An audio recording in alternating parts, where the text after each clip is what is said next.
Shalom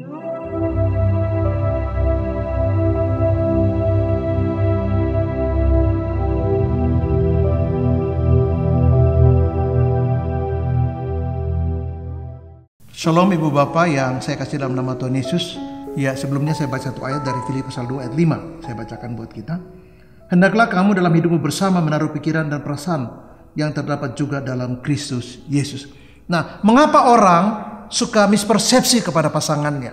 Tema saya hari ini adalah jangan Anda menafsir sendiri tentang realitas pasangan Anda. Biasanya orang yang menafsir sendiri itu mengalami mispersepsi secara internal. Artinya ini pemahaman dia yang salah tentang dirinya, bukan orang lain. Tapi dia memaksa orang lain seperti yang dia pikirkan, padahal itu tidak benar. Itu adalah dia berpikir sendiri yang tidak pas tentang pasangannya. Mengapa? Karena barangkali sifatnya juga tertutup.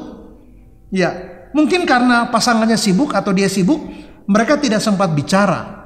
Atau barangkali dia berpikir kalau pasangannya diajak bicara akan merendahkan dia. Gitu aja kamu kok nggak ngerti gimana sih? Atau mereka barangkali kalau terbuka dirasa mungkin urusan remeh-temeh gitu kayaknya nggak usah lah ditanya. Atau mungkin merepotkan pasangannya. Atau justru ada beban lain. Nah, biasanya anak-anak yang tumbuh dalam keluarga yang tidak memberi ruang buat bicara, seringkali ini menjadi masalah di kemudian hari. Waktu mereka menikah, mereka tidak bicara juga. Nggak apa-apa kalau dia memang introvert, dia jarang bicara, oke, nggak apa-apa. Tapi yang menjadi masalah atau yang menjadi apa-apa adalah dia menafsir sendiri, dia memberi interpretasi sendiri tentang pasangannya, dan cilakanya itu cuma sebuah prejudice yang salah, itu cuma sebuah mispersepsi yang tidak seharusnya. Mengapa? Karena dia tidak bertanya. Nah, kuncinya adalah bertanya, kuncinya adalah bicara, kuncinya berkomunikasi. Kalau kita tidak bicara, kita diam, nggak apa-apa. Tapi kalau itu dilanjutkan dengan mispersepsi, atau kita salah tafsir tentang pasangan kita, atau apa yang terjadi pada penafsiran kita tentang pasangan kita, kita anggap begitu, padahal tidak seperti itu, maka kita akan merugikan hubungan kita dalam pernikahan ini. Menafsir sendiri tanpa bicara, kita seolah-olah membuat konstruksi bahwa yang benar itu seperti yang kita persepsikan pada pasangan kita, padahal itu tidak demikian. Ini bisa menjadi terlalu jauh. Ya, hal yang kedua adalah bisa terlalu jauh dan bisa kemana-mana. Kita menduga seperti dugaan kita bahwa pasangan kita A, B, C, D. Padahal kalau kita bicara nggak begitu. Padahal kalau kita terbuka, persoalannya nggak demikian. Jadi sebenarnya persepsi kita yang salah atau misunderstanding kita yang seperti itu karena kita menafsir sendiri. Dan kita tidak punya ruang untuk bicara, atau kita terlalu parno untuk bicara, kita terlalu enggan untuk bicara, takut dianggap lebay. Tetapi kalau sampai itu kemana-mana, melebar kemana-mana, mempengaruhi sikap kita, mempengaruhi tindakan kita, cara berpikir kita menjadi tidak adil buat pasangan kita. Kita sudah justifikasi dia seperti yang kita gambarkan dalam persepsi kita tentang dia, padahal faktanya tidak begitu. Jadi kita menempatkan pasangan kita dalam drama kita, dalam pemahaman kita, dalam konstruk berpikir kita bahwa seperti itu.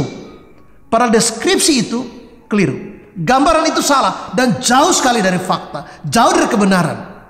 Saya mengatakan ini bisa kemana-mana. Kemana-mana dalam arti bisa membuat hubungan kita jadi renggang, kita jadi nggak senang sama dia, kita menjadi marah sama dia, kita mungkin jadi kecewa bagi dia, kita menyesali, aduh, kenapa ya pasangan saya jadi aneh begini, padahal dia nggak aneh. Nggak, yang mengatakan aneh itu, yang bilang aneh itu adalah pikiran kita yang kita persepsikan terhadap pasangan kita. Jadi apa yang kita persepsikan yang salah terhadap pasangan kita sebenarnya adalah sebuah proyeksi internal atau diri kita sendiri. Nah, orang yang biasanya katakanlah suka bohong, dia akan berpikir orang lain bohong kepada dia. Nah, persepsi bahwa orang lain bohong kepada dia itu lahir karena proyeksi diri bahwa dia suka bohong. Nah, seorang yang suka berselingkuh, kalau lihat orang kayaknya berselingkuh nih, kenapa? Karena dia punya gambaran diri begitu. Nah, persepsi kita lahir karena proyeksi diri kita yang seperti itu. Kita paksa dan tempatkan pasangan kita seperti yang kita persepsikan, padahal itu terlalu jauh kemana-mana. Dan saya ingin mengatakan kalau itu kita tidak sadari dan segera kita intervensi, segera kita ubah, segera kita perbaiki, hubungan kita ini bisa jadi retak, hubungan kita bisa menjadi kacau, hubungan kita menjadi bermasalah, dan di ujungnya kita juga hanya akan rugi. Padahal pasangan kita tidak seperti yang kita persepsikan. menafsir sendiri, tanpa bicara, kita membawa persoalan ini terlalu jauh kemana-mana, sehingga seolah-olah itu yang terjadi. Padahal itu cuma di pikiran kita. Marilah kita miliki pikiran Kristus. Pikiran Kristus adalah pikiran yang benar. Pikiran Kristus pikiran yang murni. Pikiran Kristus pikiran yang suci. Dan kalau kita berpikir menempatkan pasangan kita seperti yang kita persepsikan pada itu tidak begitu, kita jauh dari pikiran Kristus juga. Sehingga saya mengatakan bahwa kalau kita tidak menyadari bahwa menafsir sendiri itu berbahaya, kita akan bawa keluarga kita hubungan ini pada satu situasi yang sangat dilematik. Melanjutkan sulit, bertahan juga sulit. Kenapa? Karena bukan masalah kita, tetapi persepsi yang salah itu, menafsir diri yang salah itu, itulah yang membawa kita kemana-mana sehingga jadi gak karu-karuan. Dan ini harus segera dihentikan. Tantangan bagi kita yang secara penting untuk yang secara realistik harus kita ambil adalah mari kita bicara. Kita ciptakan ruang buat bicara tanpa prejudis. Kita bicara tanpa ada rasa paranoid. Kita bicara tanpa ada beban yang kita asumsikan seperti yang kita persepsikan sebelumnya. Jangan, bicara saja padanya. Tanyakan bila perlu. Dan jangan malu bertanya atau merasa, aduh kalau saya bertanya apa kata dia tentang saya. Hal seremeh-temeh aja itu saya harus tanya. Justru itu harus tanya. Kalau kita tidak tanya, maka yang seperti saya bilang tadi, kita terlalu jauh kemana-mana. Kita kira pasangan kita A, B, C, D seperti yang kita persepsikan. Padahal tidak begitu dan dikatakan tidak benar. Di ujungnya ini bisa rusak, kita bisa merusak pernikahan kita, komunikasi kita, hubungan kita. Keterbukaan itu satu kekuatan dalam hal ini. Kejujuran satu kekuatan dalam hal ini. Jangan menafsir sendiri. Itu kekuatan buat kita. Kalau kita menafsir sendiri, kita tidak tanya, kita tidak terbuka, kita tidak bicara, maka kita ada pada lingkaran setan yang kita ciptakan sendiri. Padahal masalahnya tidak seperti itu. Nah, kenapa kita harus terbuka? Supaya semuanya menjadi jelas. Kenapa kita terbuka? Supaya kita bisa bicara. Apapun yang ada di hati kita, bicara. Apapun yang kita duga atau persepsikan, sampaikan. Pak, kenapa sih tadi waktu Bapak nelpon, Bapak kok balik belakang ke Mama? Oh, suaminya bisa menjawab. Kalau enggak, waduh, dengar-dengar kalau suami telepon balik badan itu kayaknya selingkuhan. Waduh, itu kan jadi kacau. Karena waktu Papa tadi lihat, Mama lihat kok Papa gugup. Waduh, kalau gugup itu biasanya menyimpan rahasia, jangan-jangan dari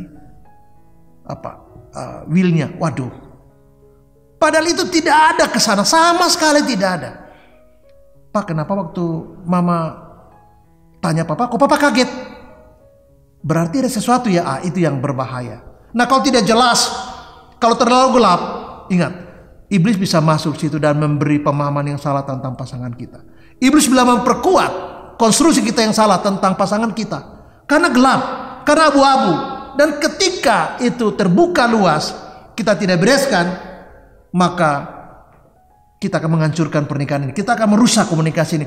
Kita akan membuyarkan sesuatu yang baik yang kita bangun bertahun-tahun. Yang berusaha kita bangun dengan susah payah, kita hancurkan karena kita melakukan mispersepsi. Kita melakukan sesuatu yang kita tahu sendiri. Pada itu tidak demikian. Jadi saya ingin katakan bahwa keterbukaan itu, kekuatan dari komunikasi itu, power of communication itu adalah kita menempatkan semuanya jelas. Kita bisa bicara dengan tanpa beban. Dan kalau tidak jelas menjadi jelas. Ingat, Roh Kudus bekerja dalam kehidupan orang, membuat yang kabur menjadi jelas. Bukan sebaliknya, yang jelas menjadi kabur dan babaliut. Tapi yang tidak jelas, yang kabur itu menjadi terang menerang. Dan dalam situasi itulah kita punya fellowship. Alkitab katakan bahwa kalau kita hidup terang, maka kita punya fellowship, punya persekutuan. Tapi kalau kita gelap, ingat bahwa selain kita bisa mispersepsi, kita tahu sendiri pasangan kita seperti yang kita duga dan itu tidak benar, kita memberi ruang buat orang ketiga. Iblis bisa datang dan menumbuhkan benih-benih kecemburuan, benih-benih yang salah tentang pasangan kita. Lalu rumah tangga kita akhirnya menjadi taruhan. Kenapa? Itu bisa hancur. Komunikasi kita bangun bisa rusak. Dan semua yang kita rindukan yaitu kebahagiaan, yang ada malah perpisahan. Dan itu sangat menjadikan, yang repotnya adalah di ujung kita tahu, di endingnya kita tahu bahwa kita salah. Tapi seringkali kita tidak punya kesempatan lagi untuk bertanya. Kita tidak punya kesempatan lagi untuk mengoreksi dan memperbaiki diri kita, persepsi kita yang kita tafsir sendiri tentang pasangan kita. Dan kalau itu terjadi, penyesalan kita menjadi tiada bermakna. Ya, berkat bagi kita yang terbuka adalah kita bisa berdoa bersama karena nggak ada beban. Bayangkan kita berdoa dengan pasangan kita, sementara kita berdoa tutup mata, tapi pikiran kita tentang pasangan kita negatif. Kita lagi berdoa, tapi pikiran kita ke pasangan kita itu nggak bagus.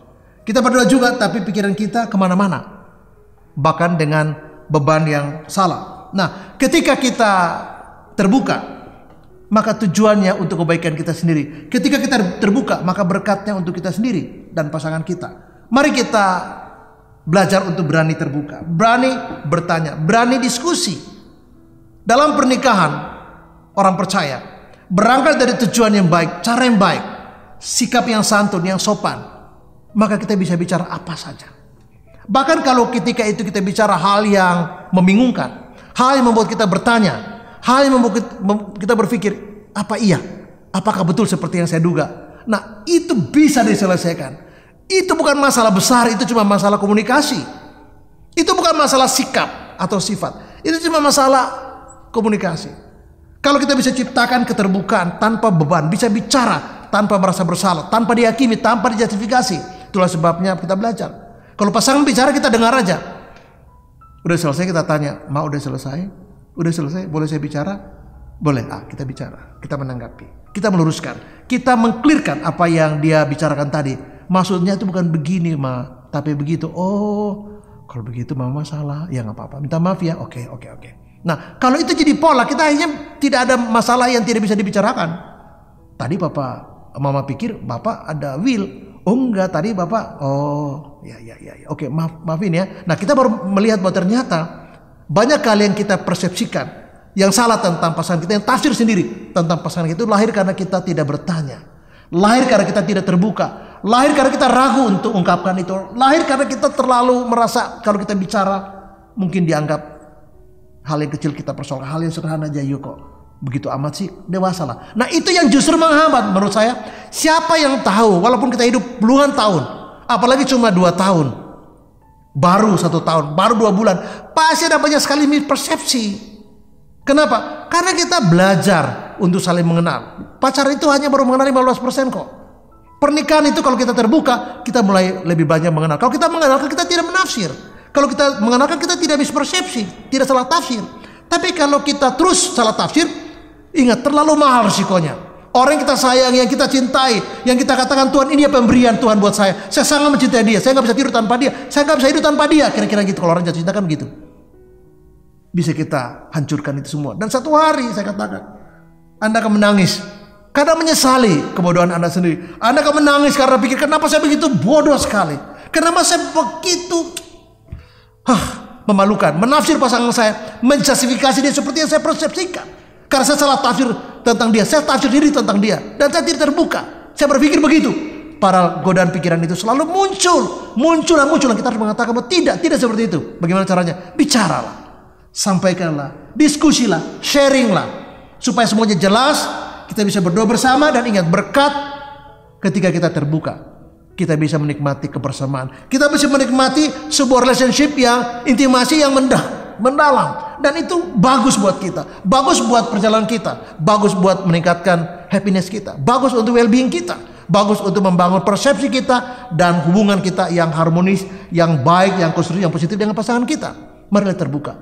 Dan tolong jangan menafsir sendiri tentang realitas pasangan kita, apapun itu. Sebab bisa jadi kemana-mana dan nanti kita akan merugikan diri kita sendiri. Juga pasangan kita tempatkan sebagai orang yang kita persepsikan, yang kita tafsir sendiri, padahal tidak seperti itu. Saya menantang kita semua untuk mari terbuka, bicara apa adanya, diskusi, sharing, berdoa, dan jangan sekali lagi menafsir sendiri tentang pasangan kita. Yang kita lihat tidaklah seperti itu. Yang kita duga mungkin jauh dari yang sebenarnya. Yang kita pikir begitu mungkin jauh dari yang sebenarnya. Jadi bicaralah, terbukalah, sharinglah, diskusilah, dan rumah tangga kita akan harmonis. Bukan karena masalah, tapi karena semua bisa bicarakan, ada solusi yang terbaik buat kita dalam Kristus. Milikilah pikiran Kristus, pikiran yang benar, pikiran yang suci, dan pikiran yang baik, supaya rumah tangga kita oleh keterbukaan itu menjadi rumah tangga yang harmonis. Di harmonis itu konflik terjadi karena seringkali bukan sikap kita, bukan masalah itu, tapi perasaan yang sebenarnya kita kembangkan secara keliru, yaitu menafsir sendiri. Dan kalau kita suka menafsir sendiri tentang pasangan kita, berhentilah dan belajarlah untuk terbuka. Tuhan Yesus memberkati dan shalom, amin.